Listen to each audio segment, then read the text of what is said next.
نحمده ونستعينه ونستغفره ونعوذ بالله من شرور أنفسنا ومن سيئات أعمالنا من يهده الله فلا مضل له ومن يضلل فلا هادي له وأشهد أن لا إله إلا الله وحده لا شريك له وأشهد أن محمدا عبده ورسوله صلى الله عليه وعلى آله وصحبه وسلم أما بعد. Before continuing our lecture on serious atheism, I would just like to take a few moments to remind myself and the believers of the blessings that we had today. Today we witnessed the walima, the wedding feast of one of the brothers and his wife who are newly wed and starting the new journey of marriage.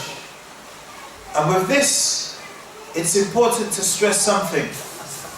Our beloved Prophet told us in a hadith which is authentic, O congregation of young men, whomsoever from amongst you is able to get married, then let him get married.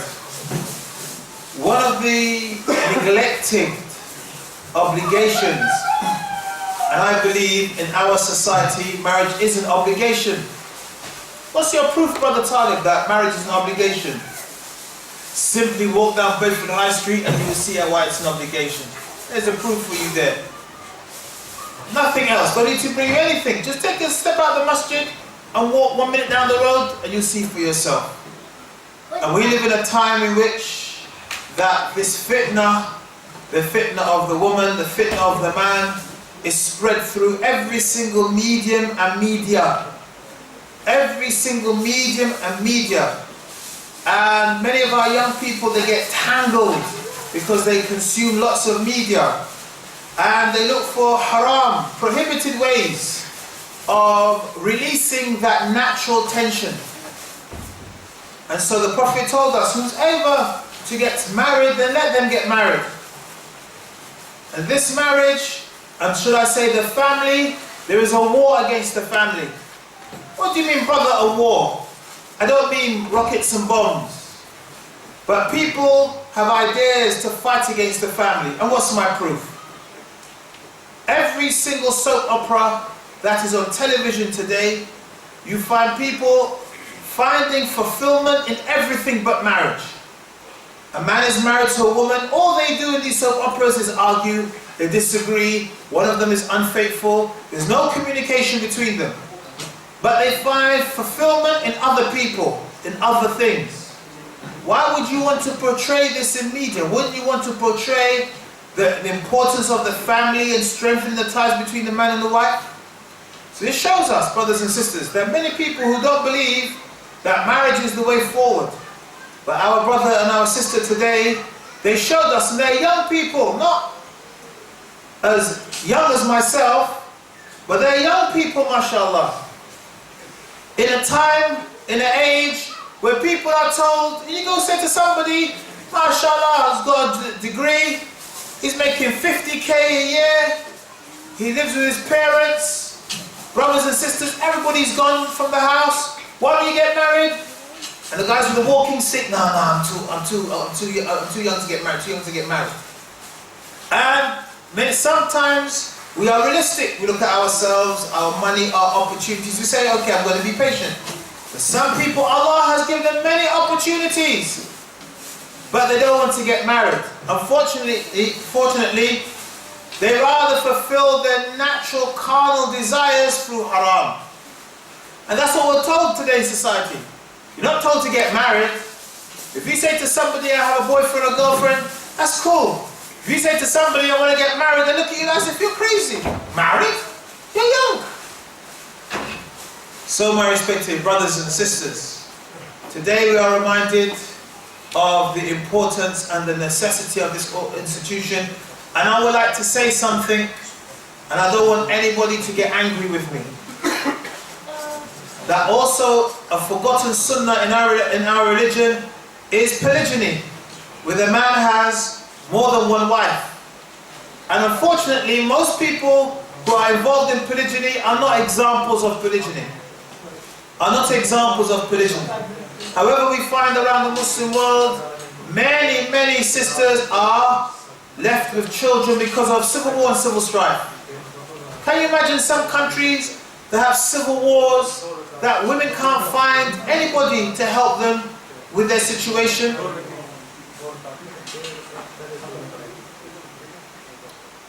They find it difficult to find somebody to help them with their situation. So here is an opportunity, and we have the same thing happening in our community. You're having Muslim women, single parent mothers, bringing up boys and girls who need a role model. And I'm not saying that we are role models. Myself personally, I'm not a role model. If you're looking for a role model, you need to look to the Sunnah of our Prophet Muhammad sallallahu alayhi wa sallam. But here is something that we need to consider and think about. Because, brother, sister, it could be you tomorrow.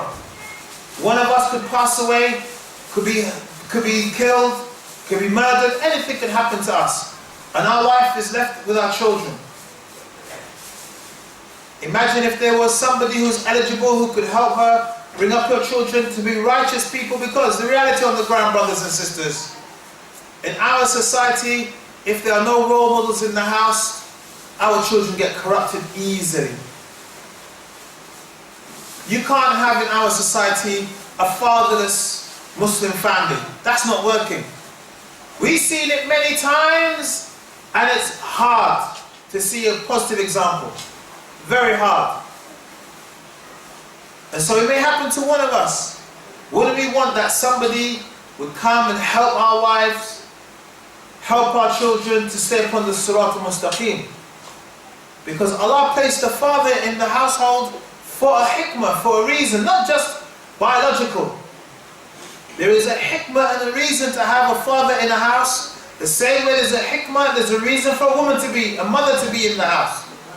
In Islam, the mother, the father work together as complements to each other, not in competition with each other, unlike other cultures. Our culture is not, as Muslims, the mother and father at competition or at each other's heads. No, it's a complement. And so today I would like to give that reminder to myself, and to the brothers and sisters, especially to the fathers and mothers. Many of us fathers and mothers are impediments to our children getting married. We place unnecessary obstacles in them getting married. And we give them unrealistic milestones. When you make your first million, you can get married. When you buy a house, who can buy a house these days? Who? You get married. When you get this job or that job, you get married. There's your daughter sitting at home, she's 34, and she's waiting to make another million so she can get married. There's your son who's 28, thirsty as anything at home, waiting to get married. Then when we see fitna, we ask ourselves, where did that come from? What do you think, brothers and sisters? That mashallah, your 35-year-old daughter is going to be celibate. Your 37-year-old son is going to be celibate. They're not going to do anything naughty. Is that what we believe? If you believe that, you believe in Star Trek and Mrs. Spock is a real person. There is a reality. So as parents, as much as we can facilitate our young people to get married. We're not talking about babies getting married, no. But when our sons and daughters come to us and say to us that look, they're willing and they want to get married, then we try to facilitate it. Some of us, unfortunately, we put other impediments. So here comes somebody from Zanzibar, nice boy, good family, religious family, he's got a nice job. You turn around and say, no, I don't want my daughter to marry a doctor. I want him to be a head surgeon.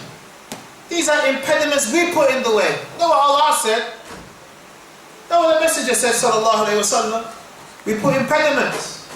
Because sometimes, brothers and sisters, when we marry our children, we are not marrying that boy or that girl or that family.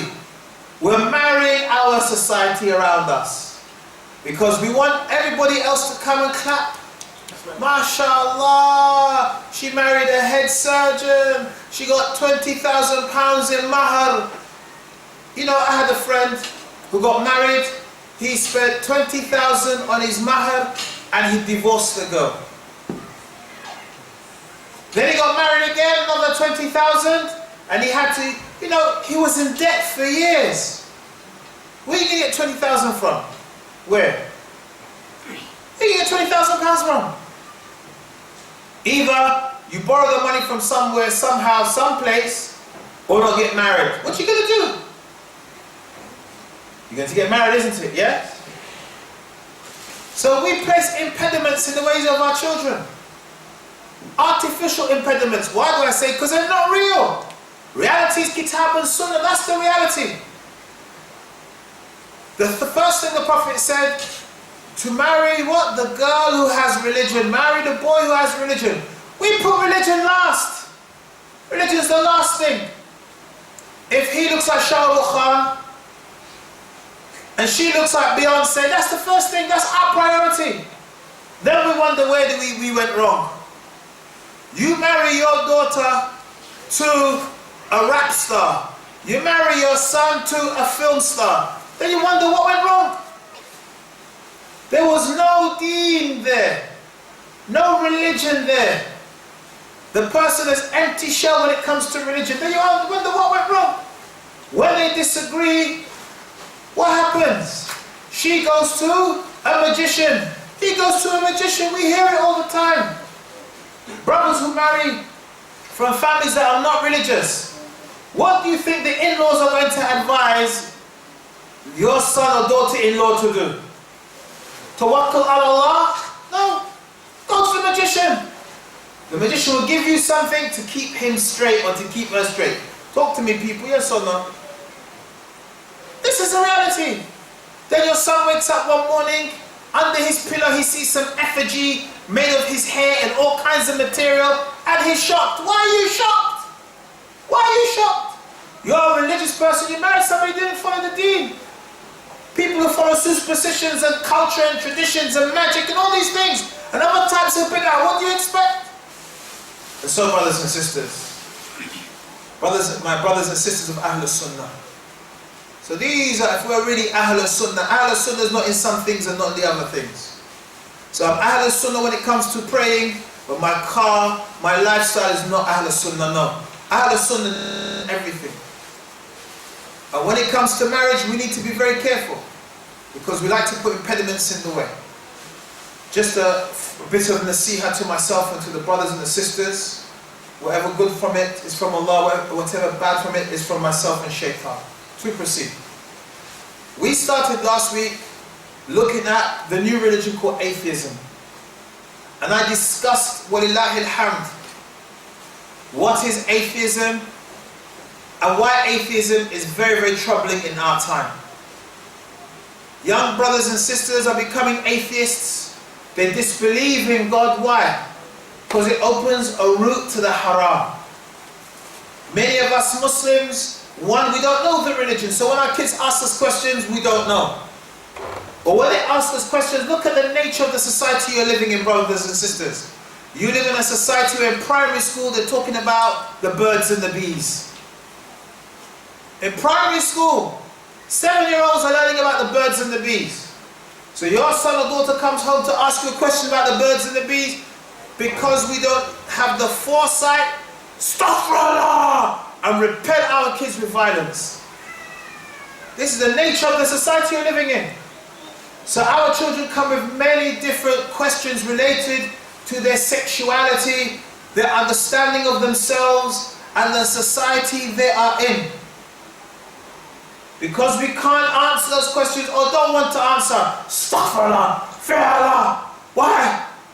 We don't want to answer or go on a journey with them to find the answers. Our kids look at Islam as being backward. Something that doesn't allow me to express myself or to be myself.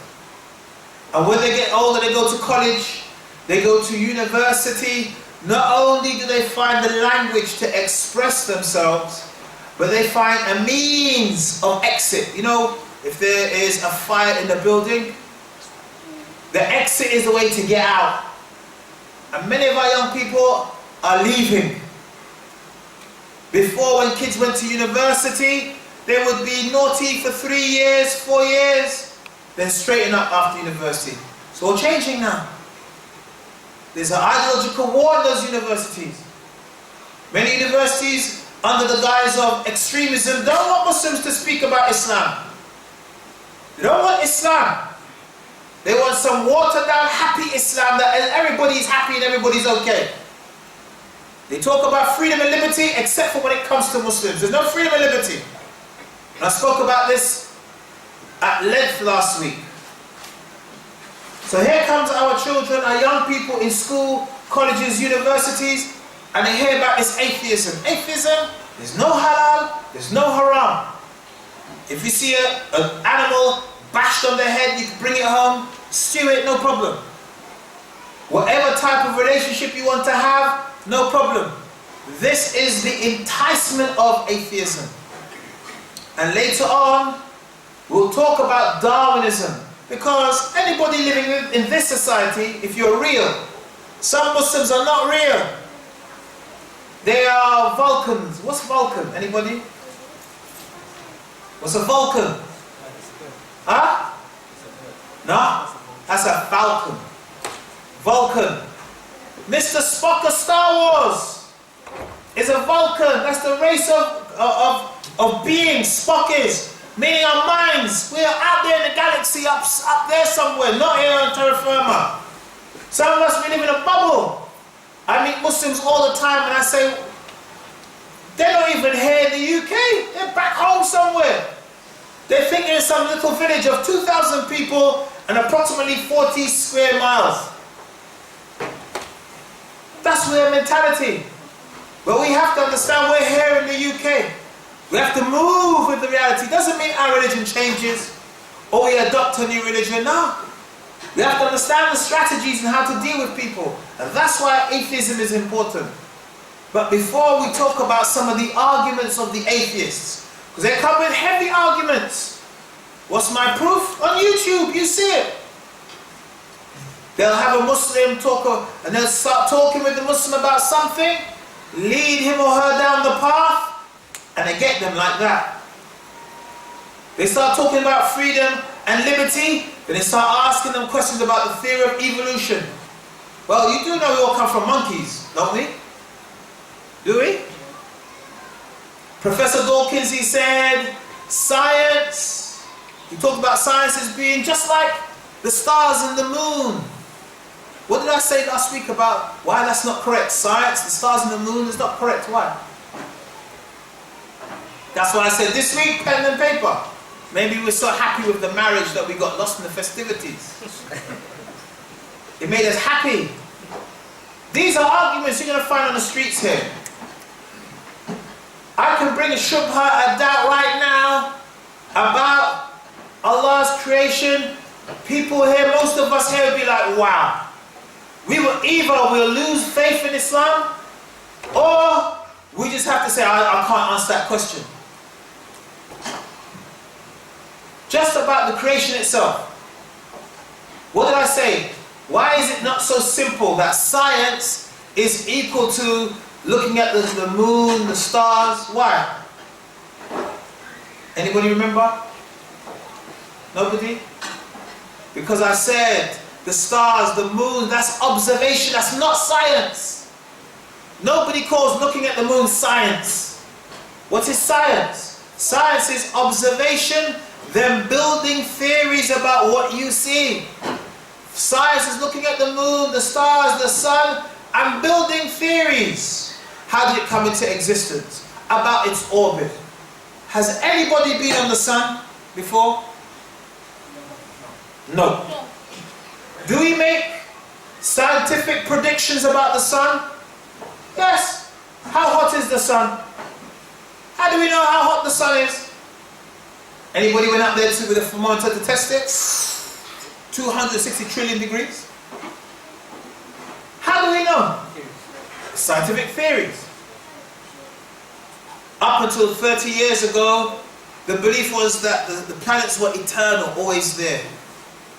Then Hubble, looking through his telescope and looking at the rays, he realized that the red gamma ray, the red rays, seemed to point that this universe had a beginning. Scientists were mortified. Why? Because this confers with what's in the Bible about an explosion, the Big Bang Theory. The Big Bang Theory. But it's important for us to understand these ideas, because in a society people come and ask us questions. But before we deal with these questions and these ideas, brothers and sisters, and I'm not going to go on for an hour and a half like last week. I know you were tired, yes? I want us to place ourselves in the Quran and the Sunnah. Before you look at what other people believe, you look at what do you believe? Especially when it comes to creation. Allah subhanahu wa ta'ala has told us why we have been created. This is what we call one of the big questions. There are certain questions that are big, big questions that philosophers for thousands of years have tried to explain to people.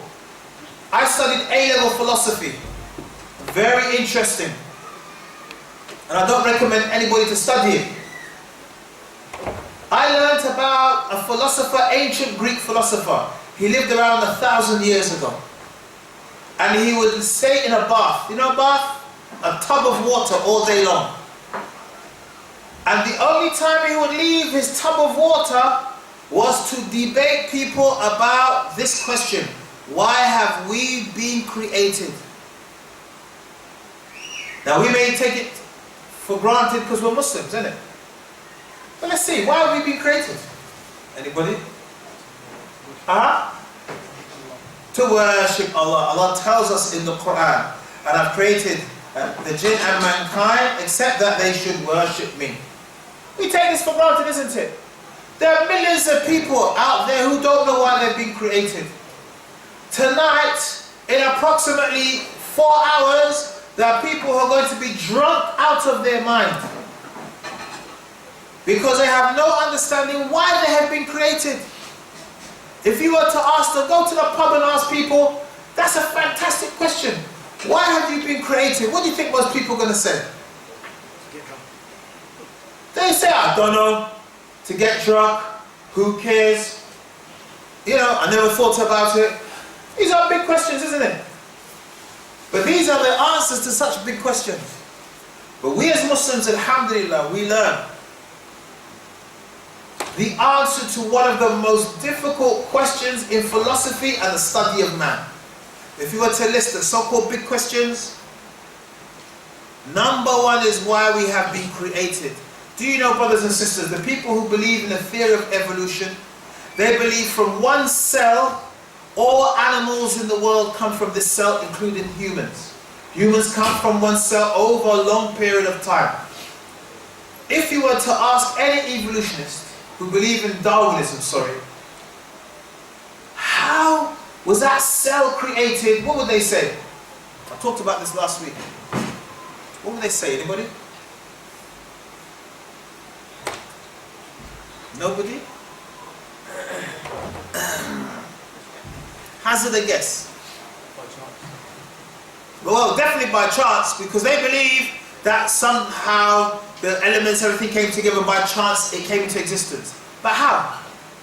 How?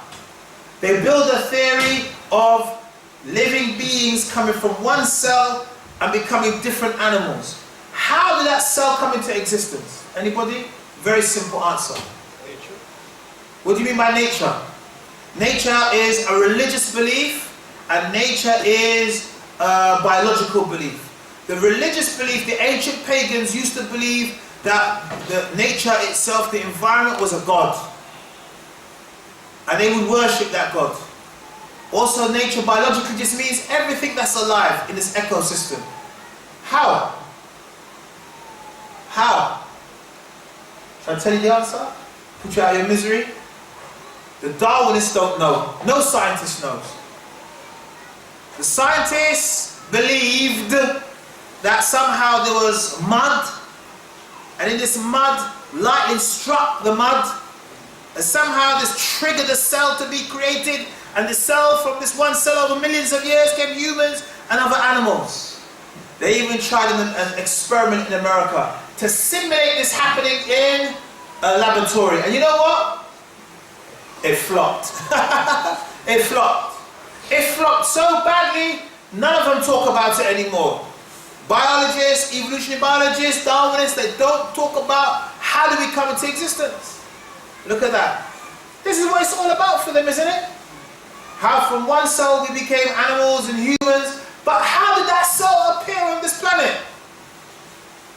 Even the stars and the moon, which we'll talk about. Just imagine if the moon itself was off an inch, would there be effect to this planet or no effect? Big effect. Even here, imagine if water boiled more than 100 degrees centigrade, would that have a different effect? A different effect. As we shall see, all these things are pointing to what? A creator. How can it just be a coincidence? The Darwinists would say it's a coincidence, just happened randomly. Random bits of matter producing this. How can it be random? And so, my respected brothers and sisters, Allah has created every single one of us for a noble and lofty purpose, which is to worship Him alone. To do what? To worship Him subhanahu wa ta'ala alone. And this, worshipping Allah subhanahu wa ta'ala, is part of a natural state. Every single one of us, it's in part of you, it's hardwired in your DNA. We use the expression about something being hardwired. That means it's part of you, you can't separate it. It's part of your DNA. Allah says to us, adhere to the fitrah, the natural state of Allah upon which He created all humans. We learn from Al-Imam Al-Sa'di in respect to this verse that all of the legislative rulings that are manifest and that are latent were placed by Allah in the hearts of the creation. Brothers and sisters, all of us, every single human being, we are born with a natural inclination to worship Allah. Same with our understanding of morality, which we spoke about last week.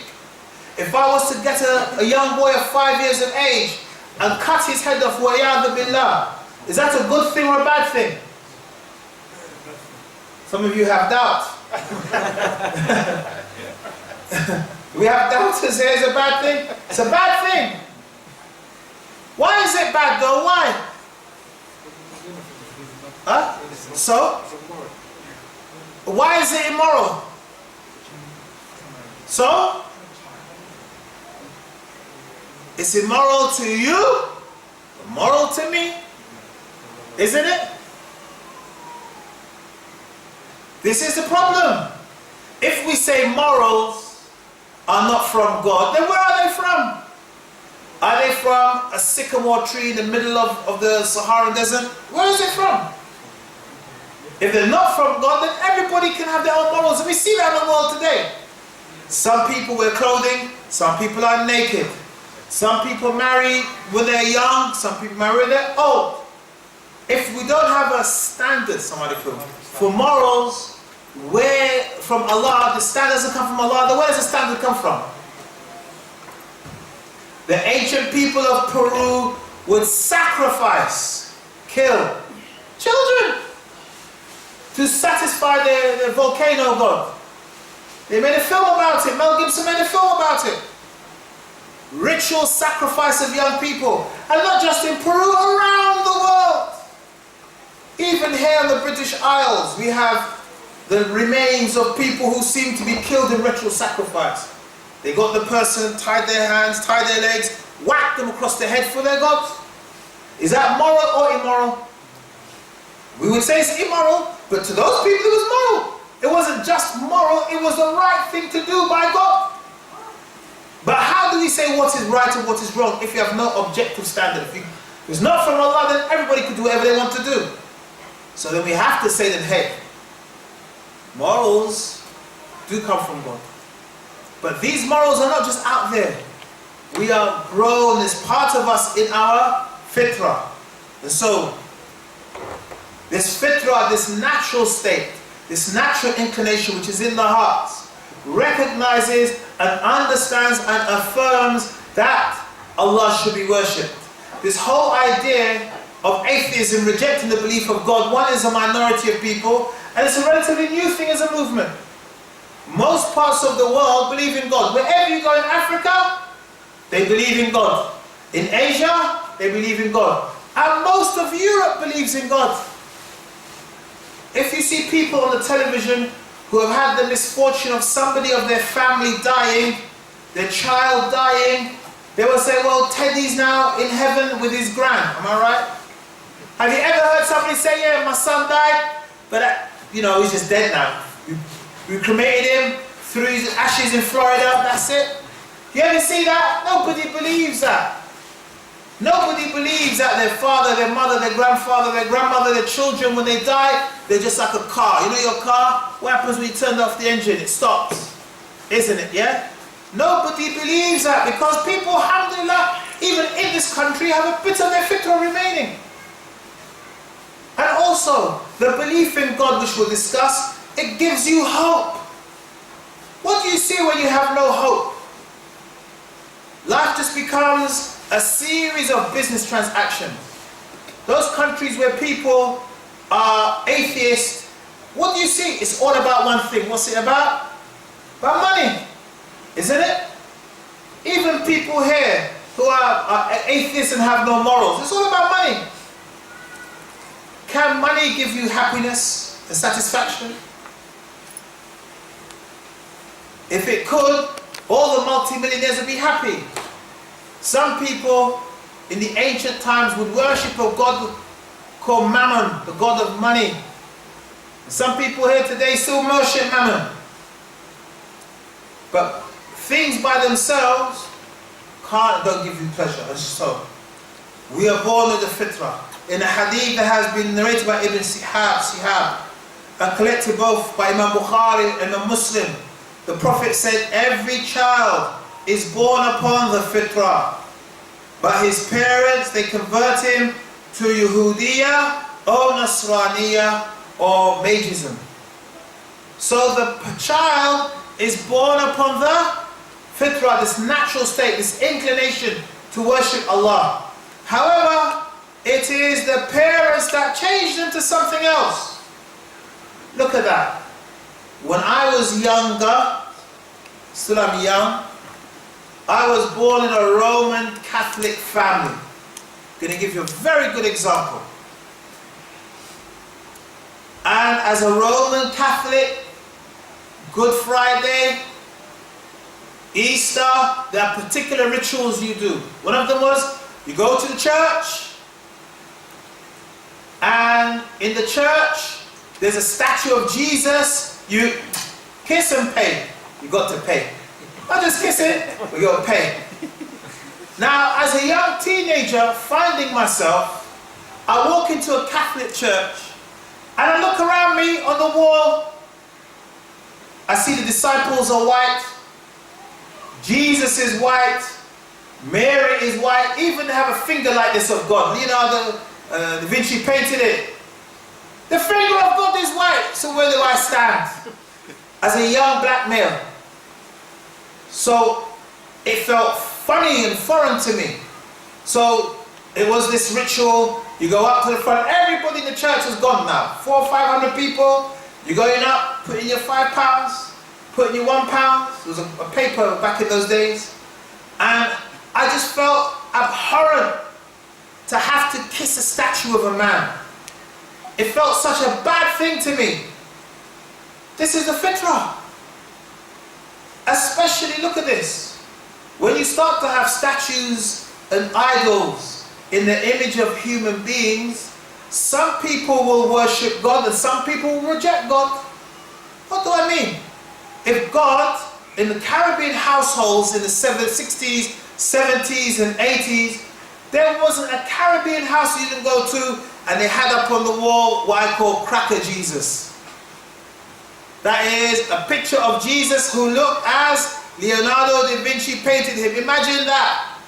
A Roman looking person. How do you have Roman looking people in Jerusalem in the time of Jesus? Does that make sense to anybody who knows history or geography? Does it make sense? Yes? But every household had a picture like that. If you identify with the picture, you worship God, am I right? Because they believe Jesus is God. What about if you don't identify with that picture? What happens? You're going to reject it, isn't it? Yes? And this is the problem. If you look at the Hindu religion, for example, I was doing some research about the Hindu religion. If you go to northern India, Shiva is bordering white to very light brown skin. If you go down to the southern part of India, Tamil Nadu, Kerala, those parts, what color is Shiva? Huh? Either dark brown to black. Will the real Shiva stand up? Which is the real Shiva? How are you going to have God, creator of the whole universe and everything, one color one place, another color another place? Does that make sense to anybody? Doesn't make sense. It's like when I went to the Caribbean, in Jahiliyyah, my local church, Catholic church, everything in there, Jesus, Mary, disciples. The devil wasn't white though. Everybody else was white though. The devil was like black bordering onto red. Yes? Look at that. Yes? When I went to the Caribbean, everybody is black. I saw a picture of Jesus in China. He looks like a Chinese person. Will the real Jesus stand up? If you use your intellect, does that make sense to anybody? Does it make sense? It's like this. We go to court and I'm there one day. Are you Mr. Talib Alexander? Yes. Then the next day, this brother goes, are you Mr. Talib Alexander? He goes, yes. What will the judge say? Something mad is happening here, am I right? But we present this as religion. This is what we present. And this is a very, very important point. Important point. So, every single one of us, my respected brothers and sisters, we are born upon this natural inclination towards worshipping Allah and to believe in Allah. But your fitrah can be corrupted. It can be corrupted by your environment of your house.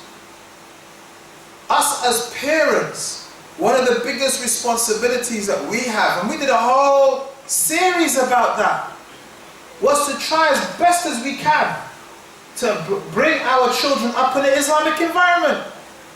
Islam is not a culture or a tradition. One of the young brothers today, I said to him, are you Jamaican? He got offended. He was highly offended. He said, why? Because I have my own culture. I said, is Jamaica a culture or a nationality? Talk to me, brothers, what is it? It's a nationality. Are they Muslims in Jamaica? Yes. Are you saying to me, for example, give me a nationality, give me any nationality. Give me a nationality. French. French, excellent. French. Is everybody in France Jewish?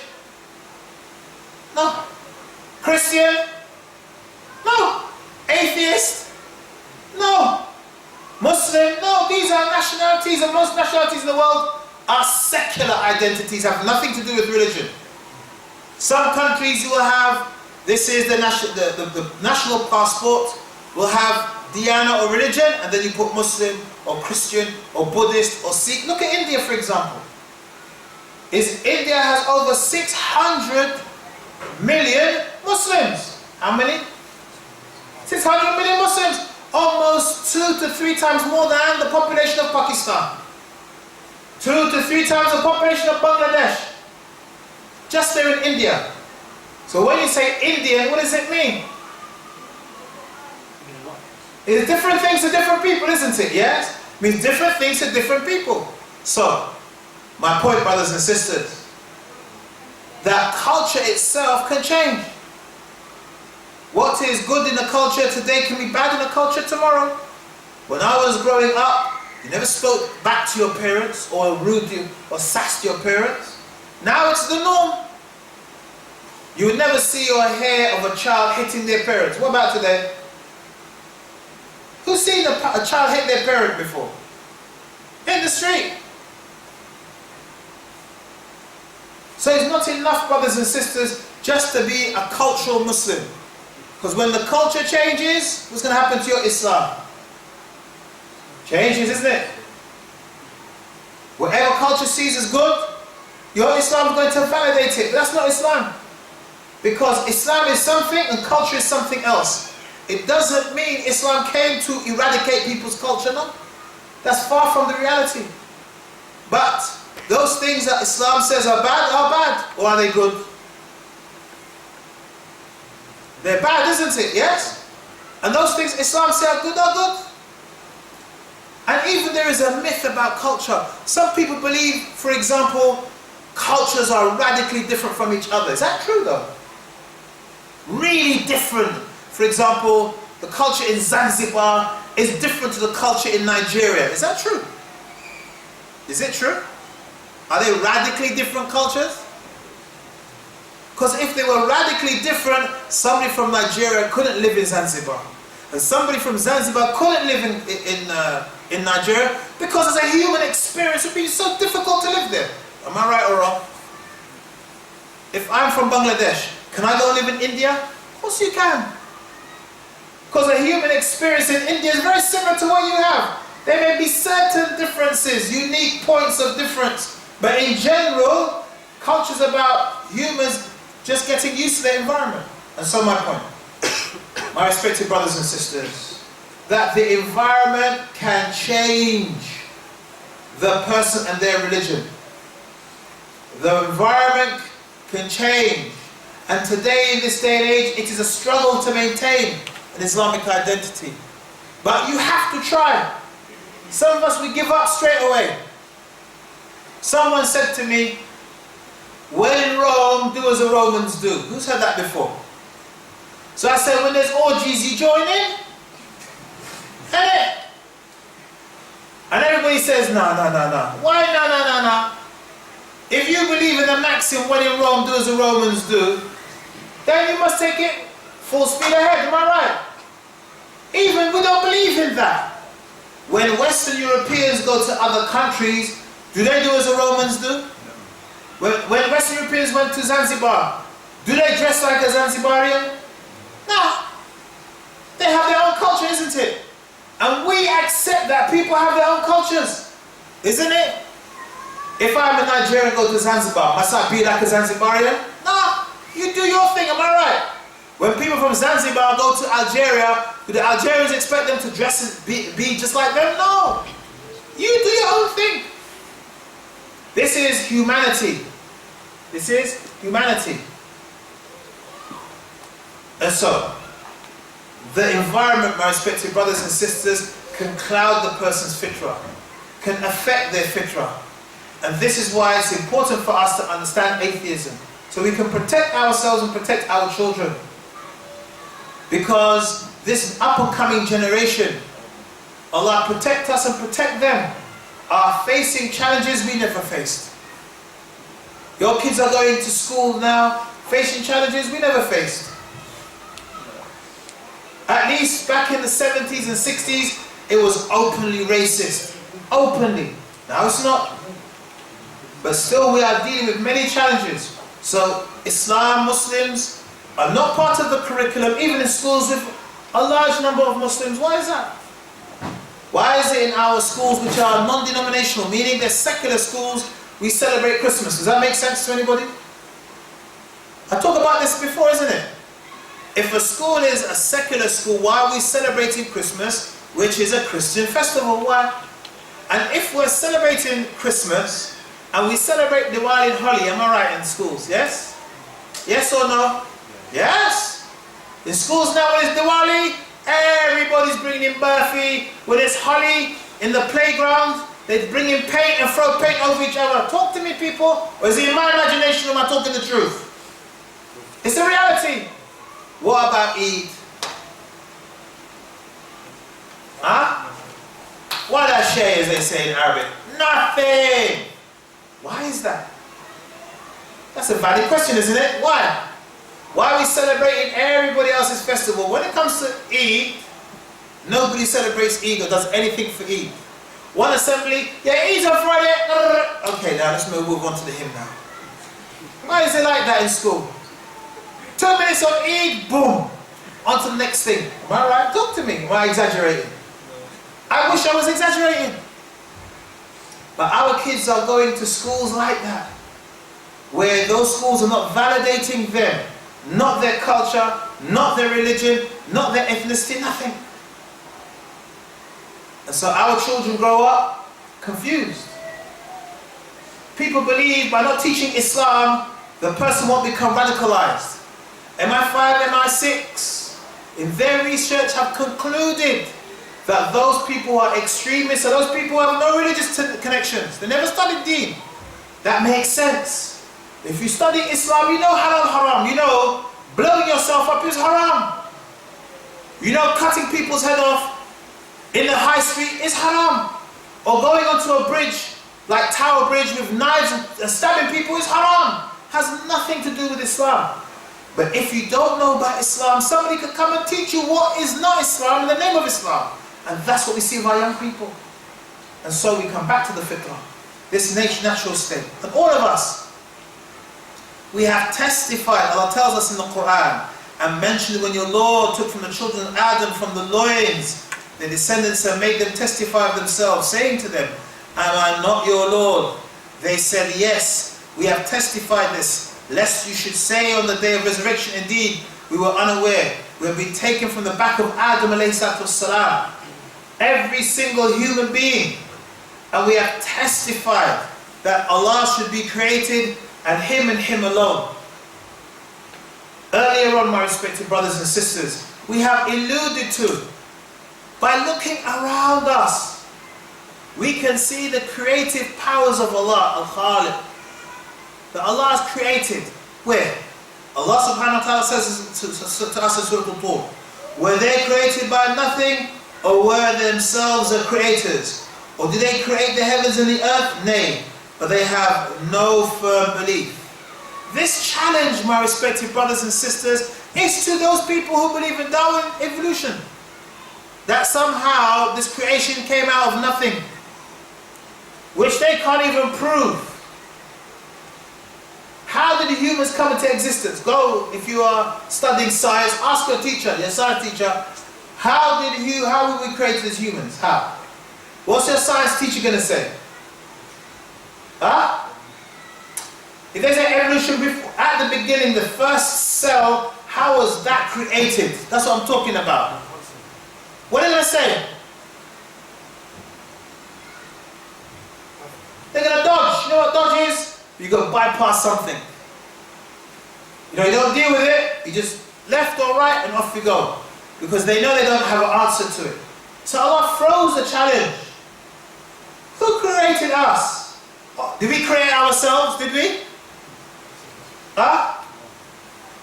Do you know, brothers and sisters, wherever they find an ancient fossil that seems to be human, that is where humans first began.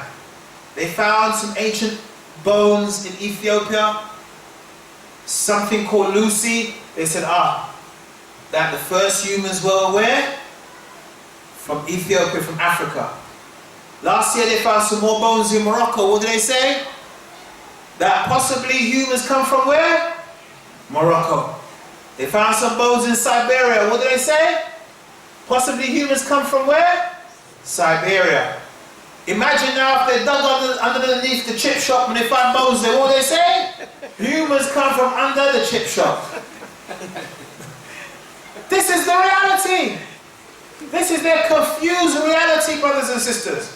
It is like Cheddar Man, the most ancient fossil of human found here. Got dark skin and blue eyes. What was Tommy Robinson of the ETHEISM? How did he scientifically reject it? He said, because Cheddar Man looks African Asian.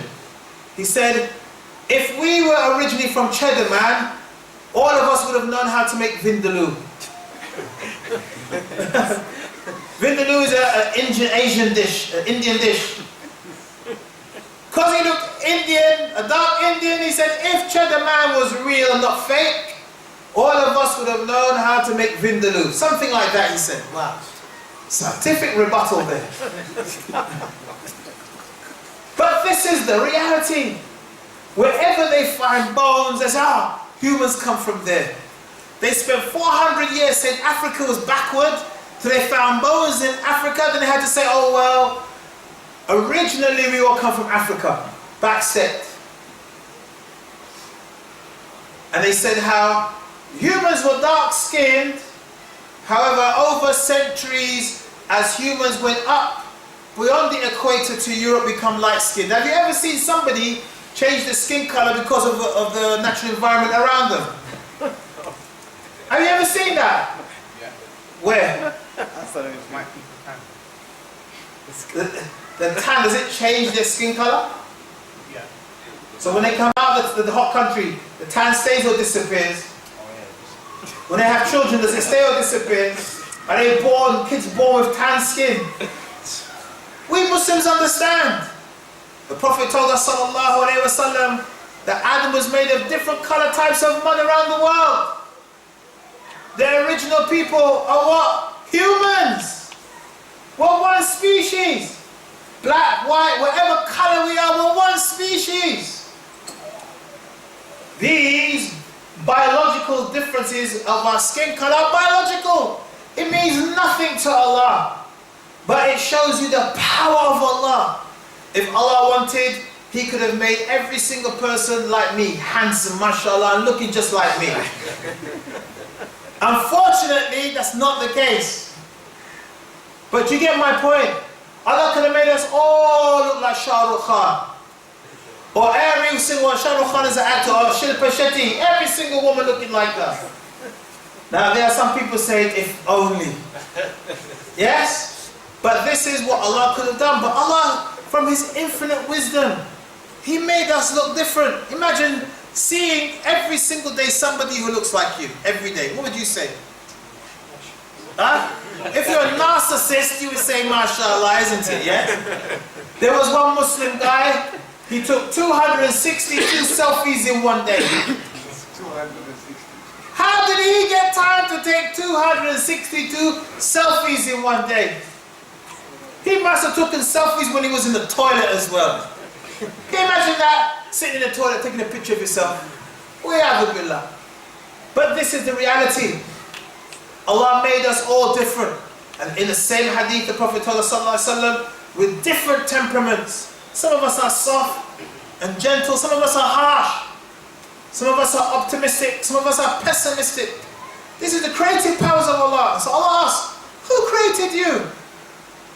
The scientists have no answer for this. Because they will say, it's the Darwin evolution. Darwin evolution doesn't answer the question, how were you created? From how? Doesn't answer that question. It proposes to say, well, from some cell, randomly being adjusted to its environment, it became a cell. From a cell, it became this. It doesn't tell us how we were created. And these points I keep on mentioning all the time because they're very important for us in our society. And so, that Allah tells us, who created us? Also, Allah tells us, were they created by nothing, or were they themselves the creators? Or did they create the heavens and the earth? Nay, but they have no firm belief. Even the heavens point to a creator. Like I said, imagine the moon. On its orbit, just off by 1 inch. 1 inch, this much. Would that have a catastrophic effect for us on the planet Earth? Yes. Even the planet Jupiter, being there, soaking up the meteorites and the rays, protecting our planet. If Jupiter wasn't there, by Allah's permission, things would be different on this planet. We have water on this planet that allows us to have life. Imagine if there was no water. What would happen? There would be no life. And so we can see that these all point to natural processes or a creator. All points to a creator.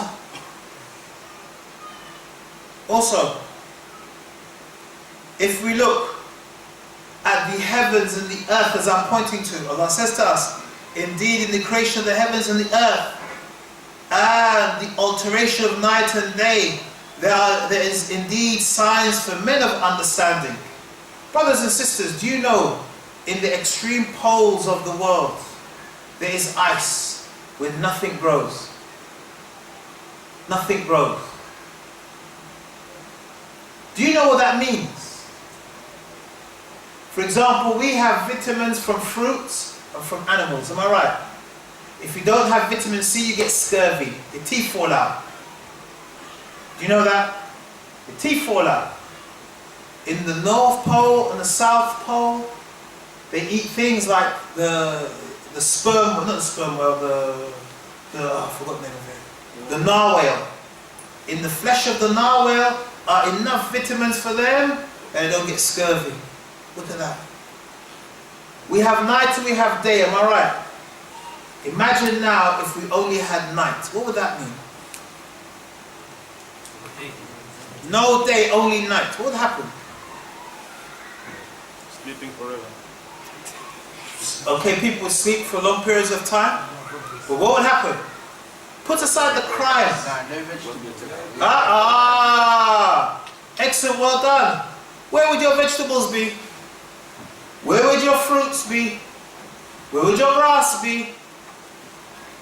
Plants take in bad air and let out good air. Am I right or wrong?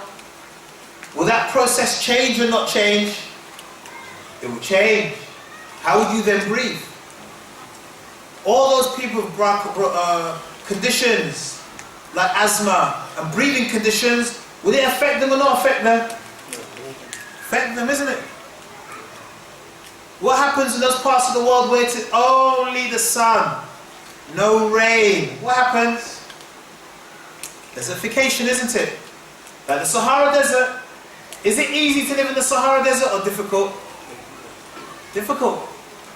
Imagine now the whole of Europe like the Sahara Desert. What would that mean for us? Your milk comes from where? Where does your milk come from? Please don't say Tesco. Alhamdulillah. Yes? It is irrational to say Tesco's, but your milk comes from cows. What do cows eat normally? Grass. If it's desert, will there be grass? Or would you feed cows? Do you know in the 80s they fed cows? All the dead cows, the dead animals, they took them, they made them into some kind of dry food and they fed it to the cows. What happened to the cows? They had mad cow's disease. That's what happened. Who remembers that time where there was no beef allowed in schools? Who can remember that? I can remember that. No beef. British beef was banned throughout the world. Even in starving countries they wouldn't touch it. Because they took animals, dead animals, made them into these like dry pallets, little pallets, and they fed them to cows. Which cows are cows made to eat other cows and meat? No. But if there was desertification, there's no grass, what will happen to your animals? They will die, isn't it? Yes? But look at that. We have day, we have night. In the summer, shorter than the winter. Alternate days and nights. Allah has made the night for us to sleep, unless you have a night shift. Day for you to work, unless you have a night shift. And these are from His blessings. How is all of this? Can we change this? Can we say, alright, you know, the World Cup is coming in winter, so let's make it summer in the winter, press a button, it becomes summer? Doesn't happen like that. But this shows us that there's a Creator who apportioned everything in its due time. Something that we can't change. Like the tsunami that came in the 90s. 250,000 people died. The sea plates just risen by 6 inches, that's all. And vast swathes of Asia people just disappeared in water. Could we have stopped the tsunami if we wanted to? Could we? No. The Japanese, they built large walls. The water just came over the wall. If you see the documentary, it's horrific. You have large towers and people just holding on for their dear lives on the towers. All this showing you there's a creator bigger than you. And we can make nuclear bombs. We have enough nuclear weapons to just destroy this earth. But with that, Allah subhanahu wa ta'ala can destroy us. And we can never stop him subhanahu wa ta'ala. So in the day and the night, and the alteration of the day and night, are signs for those people who have knowledge, showing you that. Allah also says to us, are you more difficult to create, or is the heavens that he constructed? Look at the heavens. Look at the planets. Look at the stars. Look at how they're all portioned. Why is it that the planets go around the sun, they orbit the sun with precision or not precision? Then Mars go left and right, and Jupiter go left and right, all with precision. Precision, isn't it? Is this just a coincidence? It's not a coincidence. It is something that points to Allah being our creator, subhanahu wa ta'ala. Even how we are born. Look how you are born. From a despised fluid. And you become a fetus. Then a baby. Then you grow up into an adult. Then you become an elderly person and then you die. Look at that. Look at this. Our creation. Every single part of it. If you look at the creation of the human being, well apportioned. Everything happening in a particular time, in a particular cycle, for you to come alive. And Allah subhanahu wa ta'ala blesses us with a soul. If somebody dies, can you bring them back alive? Can you? No. But look at this. Somebody could become so sick that they seem to pass away, but Allah brings their soul back. Look at that. Can the doctors bring somebody alive? No. But Allah can bring somebody alive. And so, just looking in the creation, Allah says that, do they not see that Allah who created the heavens and the earth and was not wearied by their creation is able to give life to the deaf? Yes, He surely is able to do all things. Look at that, brothers and sisters. There is a frog in Alaska, which is a region of America which gets frozen, has snow. There is a frog that in the winter, when it's minus 20, 30, 40, this frog is not able to migrate. Animals migrate, am I right? So we have lots of animals. This morning, I heard the sound of a crow. You know, crow sound. And it hit me. I was reading Kitab al-Tawheed and how the pagans, when they heard sounds of the birds, it would be an omen for them. So if you heard a crow, what would a crow mean for somebody? Death. Huh? Death or bad luck. Or they'd be looking at the sun and they see the birds go left or go right. Somebody could die or somebody could live. That's what they believe. But as Muslims, do we believe that? No. We don't believe in those omens. So I heard a crow, and it was crowing away, and I said to myself, look at that. That crow, the sound of the crow, some people believed in Allah, and some people disbelieved in Allah. Some people believed in Allah, saying it's just a crow making an irritable sound. Some people listened to that and thought to themselves, oh no, bad luck is on my way. But here Allah tells us about life and death. And so this frog in Alaska, which can't migrate. So near the winter, the birds, they leave. UK, most birds leave and they go to hot countries. They migrate. This frog doesn't migrate, it stays there. You know what happens? It freezes. And it slows its body, its heartbeat down to such a degree as if it's dead. Look at that. There's no explanation for how, the when, the why. Scientists can't explain the phenomena, how, when, why. It goes hard as a rock. It freezes with the ice. Heartbeat all the way down to nothing. Almost. Then in spring, as it becomes warmer, it starts to thaw out. Thaws, thaws, thaws, until it comes back alive. Look at that. Who can do that, brothers and sisters? Name me a laboratory that can do that, can simulate that. There are people now in America, they freeze themselves. If they got a sickness or some kind of disease, you can pay some money, a lot of money, and they freeze you in a vat, in a big tub. And the logic is, well look, I'm dying of this disease, and what it is when they found a cure for this disease, they'll take my body out, thaw me out, and then cure me. That's the logic of it, yes? They seem to have forgotten you have a soul. So once your soul leaves your body, that's it for you. There's no coming back. But you know what the old people say? Some people have more money than sense. But name me a laboratory that can happen.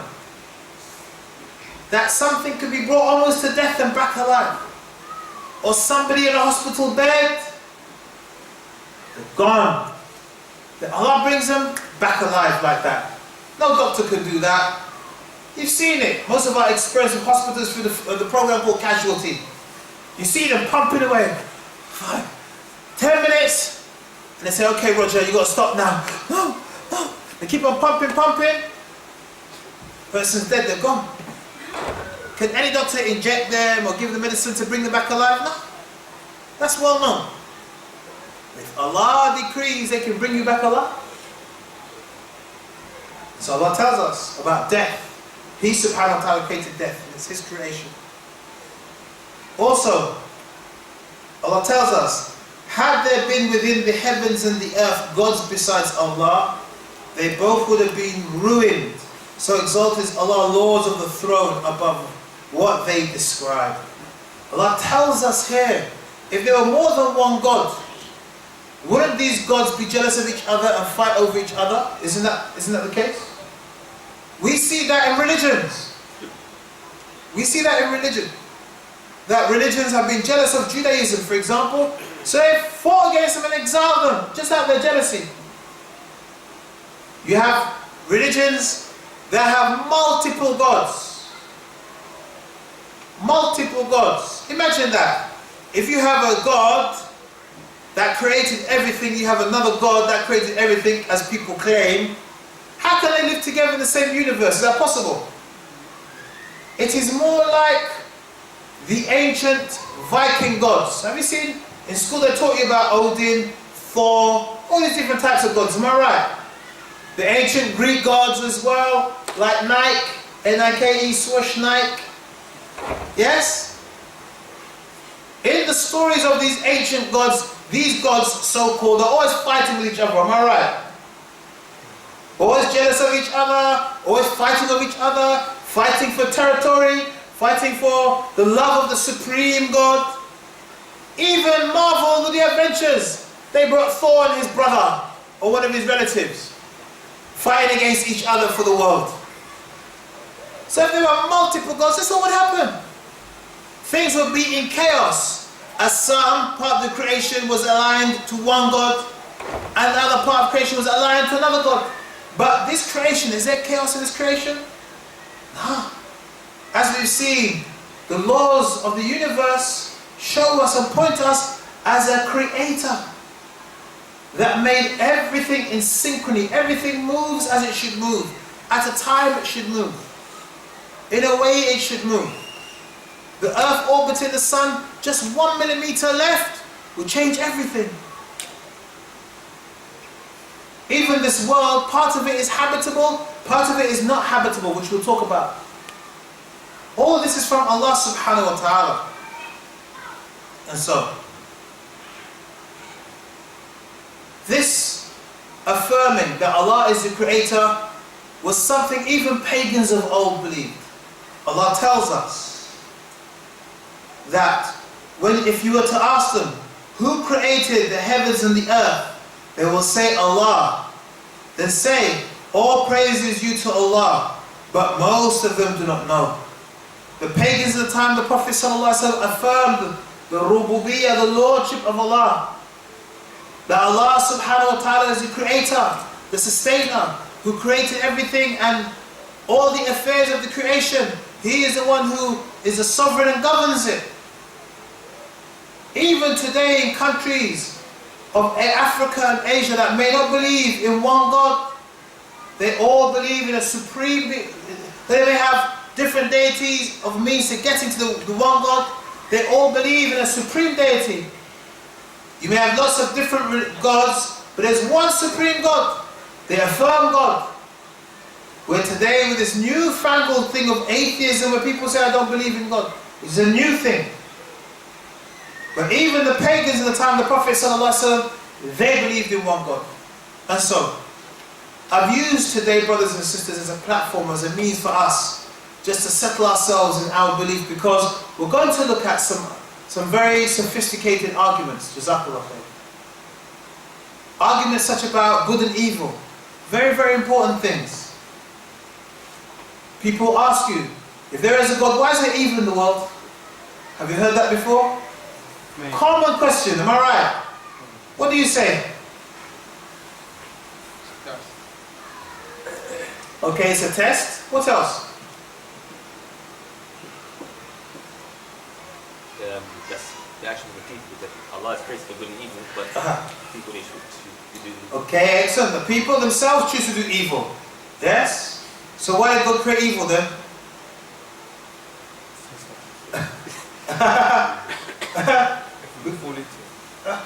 Also, it's a test for you, isn't it? To see who wants good and bad. If everything, imagine that, if all of us were good worshippers and did everything accordingly, imagine that. Allah could have done that, isn't it? But we have free will, we can choose for ourselves if we want to do good or bad. Now, 8 o'clock in the masjid, we are here talking about Allah. Out the other side of town, across the road, what are people doing? They're boozing, drinking, talking pure nonsense, yes? Is it a choice? Of course a choice. We chose to be here, they chose to be there. Yes? So these are some of the things we're going to talk about, yes? Because people come to you and say to you, yeah, my cat died. You know, I saw this program about this woman. She's a psychologist, world famous psychologist. She deals with people who have, they believe things happened to them in their past. So somebody may say, okay, you know, under hypnosis, I found out that I was raped by my parents. So she deals with those type of memories. And she said when she was young, her mother drowned. She drowned. She said, when my mother drowned, I knew there wasn't a God. Look at that. She blames the drowning of her mother to Allah. And many people, many Muslims do that. Because their parents are strict.